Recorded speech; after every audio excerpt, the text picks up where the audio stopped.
چشمای خیس تو اشک ذوق عروسیه، خودزنی های تنم تو اون روزایی که نبودیه. دیگه من مرد شدم، اشک چشام در نمیاد، قلبم نمیگیره، موسفیدم در نمیاد. واسه برگشتنت مثل ایوب صبر میخوام، خدا هم گفتش میای اما دیگه من نمیخوام. جنگیدم به خاطرت با سردار زندگیت، نبینم احترام بذاری بهش، خلخلت امید تو هم یه بار دیگه بری پیشش. تو بودی باعث شدی الکل من سگی بشه، این روزا همه با هم دشمن شدن. شما چطور وقتی که دیدی رفیقم و دادی شمارتو؟ خیلی من بیحالم، هرچی بگی قبوله، پیش اون میمونی زیر گلوت کبوده. تو بمیری هرکی جای من بودش دق میکرد، امید تو نبوده با خودش حرف میزن. خرابه های شهر جای قرار دعوا نیست، یه خورده میلرزم ولی از سرما نیست. از کسی نمیترسم، مشکل من دعوا نیست، من همون عقابیم که فازم پروازی.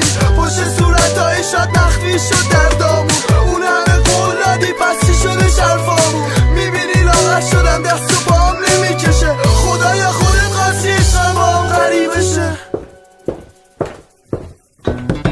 آقای امید کرمی پاشو ببریم ببینم وقتی داد گفته.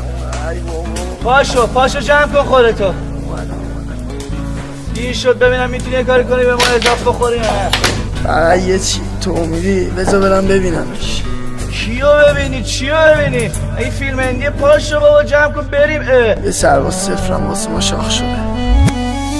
ببین فقط بهش بگو که من سر اون خیلی تو من دعوا کردم، یه وقت تو اون منافع منو نبرا. اینا رو حتما بهش بگو. عرفان داداش این روزا صدام غمگینه، درست مثل موزیکا. به دستم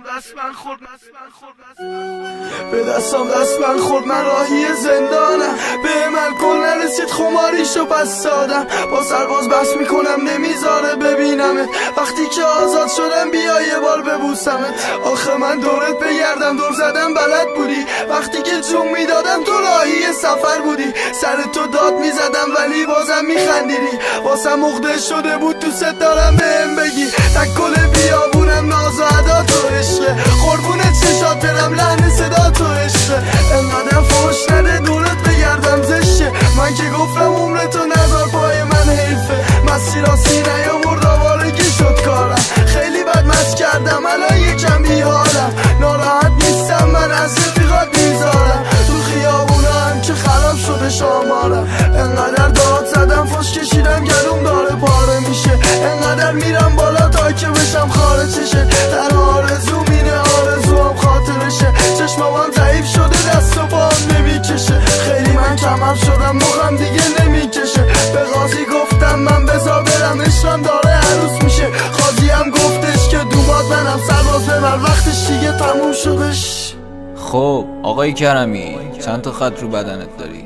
مگه بیکارم بشمونم؟ اینجوری که شنیدم دشمنم داری.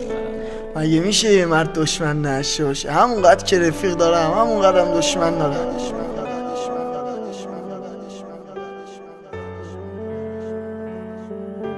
امید کرمی.